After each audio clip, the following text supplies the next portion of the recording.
ರಣಭೀಕರ ಬಿಸಿಲಿನಿಂದಾಗಿ ಬೆಳಗಾವಿ ಸಹಿತ ಇಡೀ ರಾಜ್ಯ ಬಸವಳಿದಿದೆ.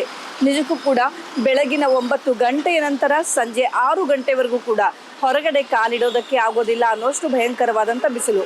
ಆದರೂ ಕೂಡ ಅನಿವಾರ್ಯವಾಗಿ ಹೊರಗಡೆ ಸುತ್ತಾಡಲೇಬೇಕು. ವಿಶೇಷವಾಗಿ ಟ್ರಾಫಿಕ್ ಸಿಗ್ನಲ್ ಇರುವಾಗ ವಾಹನ ಸವಾರರು ಪರದಾಡ್ತಾ ಇದ್ದಾರೆ.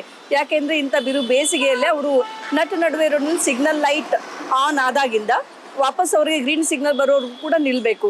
ಹಾಗಾದರೆ ಎಷ್ಟೊಂದು ಕಷ್ಟ ಆಗುತ್ತೆ. ಯಾಕೆಂದರೆ ಉಳಿದ ಸಂದರ್ಭಗಳಲ್ಲಿ ನಾವು ನೆರಳಿಗೆ ಹೋಗ್ಬೋದು, ಆದರೆ ಟ್ರಾಫಿಕ್ನಲ್ಲಿದ್ದಾಗ ಯಾವುದೇ ಕಾರಣಕ್ಕೂ ಕೂಡ ನೆರಳಲ್ಲಿ ನಿಂತ್ಕೊಳ್ಳೋದು ಆಗೋದಿಲ್ಲ.